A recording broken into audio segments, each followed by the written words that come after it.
dan Allah Allah Allah Allah.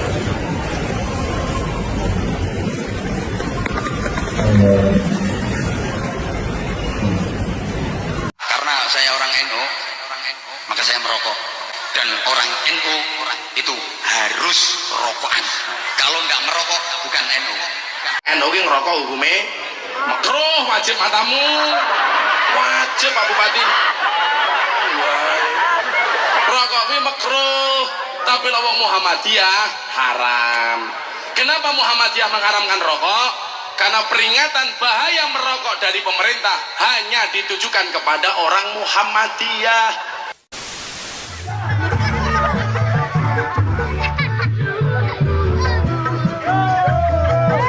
Assalamualaikum warahmatullahi wabarakatuh. Alhamdulillah, salatu wassalamu ala rasulillah. Ma'ba'd, kaum muslimin yang dirahmati Allah subhanahu wa ta'ala. Begitu banyak kita lihat belakangan ini pembelaan-pembelaan dari netizen Aswaja terkait viralnya sholat di dalam gereja. Semua dalil mereka keluarkan untuk mendukung perbuatan tersebut. Dan bahkan sebenarnya pembelaan-pembelaan terhadap amaliyah-amaliyah yang lainnya, amaliyah-amaliyah yang nyeleneh, itu juga mereka lakukan. Seperti kemarin masalah sesajen. Kemudian hal-hal yang diharamkan di dalam syariat yang lainnya, itu tetap mereka bela. Meskipun mereka bungkus dengan dalil kearifan lokal, budaya, dan sebagainya. Belum lagi perbuatan-perbuatan yang mereka kerjakan seperti merokok, bermusik, dan sebagainya. Meskipun sebagian dari amaliyah yang mereka lakukan itu tidak sampai jatuh kepada sesuatu yang haram. Seperti kejadian sholat di dalam gereja yang baru-baru ini viral di jagat media. Dan memang pendapat yang paling banyak, bahkan yang mayoritas diambil oleh para ulama, termasuk dari kalangan mereka yang mengaku Aswaja, bahwasanya sholat di dalam gereja itu hukumnya makruh, meskipun kondisinya darurat. Mengambil dari pelajaran kisah Khalifah Umar bin Khattab, yang beliau pun ketika di dalam kondisi darurat tetap memilih sholat di luar gereja. Dan kemudian di dalam kondisi darurat biasanya orang itu kurang puas di dalam melakukan sesuatu, seperti sholat yang seharusnya mereka bisa melakukan secara sempurna, baik dari sisi kaifiyah maupun dari sisi fadilah. Tapi kita lihat dari pembelaan-pembelaan yang mereka lakukan, justru terlihat mereka itu bangga bisa seperti itu dan menilai bahwasanya itu adalah sebuah wujud, sebuah nilai kerukunan umat beragama yang perlu dilestarikan. Padahal kalau dihadapkan dengan perkara-perkara dunia, mereka maunya yang sempurna. Pekerjaan, mereka maunya bisa diselesaikan secara sempurna. Hasil yang didapat juga sempurna. Bila perlu hasilnya berlipat ganda. Itu kalau urusan dunia. Begitu juga misal seperti masalah merokok. Mereka mengatakan itu makruh, tidak sampai kepada hukum haram. Akan tetapi makruh itu kan definisinya, makruh itu dibenci. Sesuatu yang apabila ditinggalkan itu lebih utama, lebih disukai. Akan tetapi kita lihat mereka yang mengaku pengagung sunnah, ini dengan tegas dan yakin mengaku sebagai ahlus sunnah wal jamaah.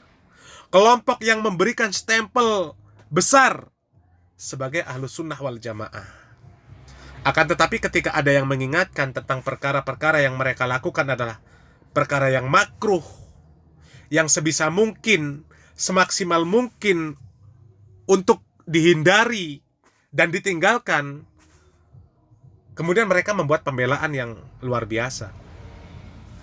Mereka mengeluarkan semua dalil, mengeluarkan pembelaan bahwasanya perkara tersebut tidak sampai kepada tingkatan hukum haram, hanya sebatas makruh. kemudian mereka meminta untuk tidak dipermasalahkan. Sebenarnya juga bukan mempermasalahkan, menjelaskan. Ya. Dan kemudian dengan mereka mengetahui bahwasanya perkara tersebut adalah perkara yang makruh, mereka tetap melakukan perkara tersebut dengan begitu ringan, dengan wajah yang sumringah. Bahkan sholat di gereja tersebut mereka bela, merokok mereka bela, bermusik mereka bela. Padahal begitu banyak dampak keburukan yang muncul. Di sisi lain, ketika diberitahukan tentang amaliyah-amaliyah yang menurut mereka itu hukumnya sunnah di dalam definisi hukum fikih, seperti sholat berjamaah, puasa Senin Kamis, memelihara jenggot, menaikkan celana di atas mata kaki. Ketika diajak untuk mengamalkan perkara tersebut, mereka jarang untuk mau melaksanakan, karena menurut mereka itu perkara yang hanya sunnah, tidak sampai kepada yang wajib. Ini pemahaman yang perlu diperbaiki sebenarnya. Seharusnya sesuatu yang makruh itu berusaha semaksimal mungkin untuk dihindari dan ditinggalkan, karena itu dibenci. Dan yang sunnah itu seharusnya berusaha semaksimal mungkin untuk bisa mengerjakan, karena mengharapkan pahala dan keutamaan dari Allah Subhanahu wa Ta'ala.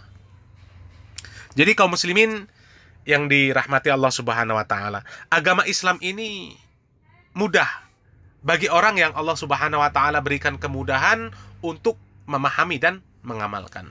Dan agama Islam ini akan menjadi berat dan sulit bagi orang-orang yang mengikuti hawa nafsu. Kita berdoa kepada Allah Subhanahu wa Ta'ala sebagaimana doa yang selalu dibaca oleh Rasulullah sallallahu alaihi wasallam.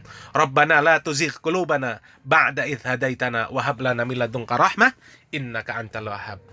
Wahai Rabb kami, janganlah engkau jadikan hati kami condong kepada kesesatan sesudah engkau berikan petunjuk kepada kami, dan karuniakanlah kepada kami rahmat dari sisimu, karena sesungguhnya engkaulah yang maha pemberi karunia. Surat Ali Imran ayat 8. Semoga apa yang kami sampaikan yang sedikit ini bermanfaat. Barakallahu fikum. Wassalamualaikum warahmatullahi wabarakatuh. Sunnah ditinggalkan, makruh justru dikerjakan. Saat bertanya kepada seorang ustadz tentang hukum merokok misalkan, jawaban apa yang diharapkan oleh seorang perokok? Kebanyakan harapan mereka, jawabannya adalah makruh, bukan haram. Jika makruh, seolah ada pembenaran dan dorongan yang kuat untuk selalu merokok. Sebaliknya, saat bertanya tentang hukum sholat berjamaah di masjid, tidak sedikit kita berharap jawabannya adalah sunnah muakkadah saja, bukan wajib. Seolah label sunnah adalah pembenaran untuk tidak pernah ke masjid berjamaah. Mengapa demikian?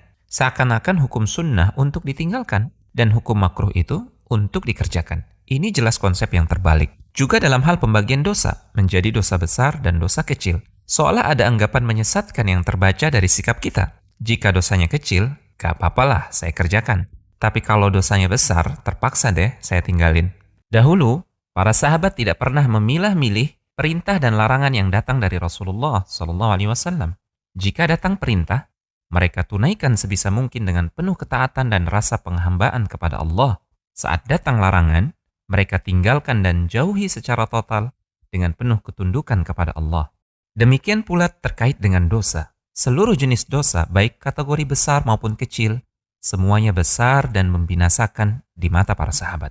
Demikianlah mereka para sahabat, tidak memilah-milah mana yang cocok dengan selera. Karena Allah Subhanahu wa Ta'ala berfirman, apa yang diberikan Rasul kepadamu, maka terimalah. Dan apa yang dilarangnya bagimu, maka tinggalkanlah. Dan bertakwalah kepada Allah, sesungguhnya Allah amat keras hukumannya.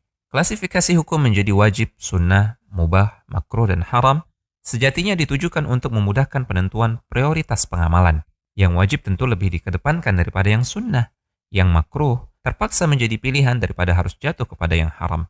Namun dari sisi pengamalan, panggilan jiwa seorang mukmin akan selalu berusaha mengamalkan perintah Allah dan Rasul-Nya tanpa melihat apakah ia wajib atau sunnah. Dan akan totalitas meninggalkan larangan Allah dan Rasul-Nya tanpa melihat apakah ia haram atau makruh. Dengan demikian, kita layak menjadi mukmin yang beruntung. Sebagaimana firman Allah Subhanahu wa Ta'ala, sesungguhnya jawaban orang-orang mukmin bila mereka dipanggil kepada Allah dan Rasul-Nya agar Rasul menetapkan hukum di antara mereka, ialah ucapan kami mendengar dan kami patuh. Dan mereka itulah orang-orang yang beruntung.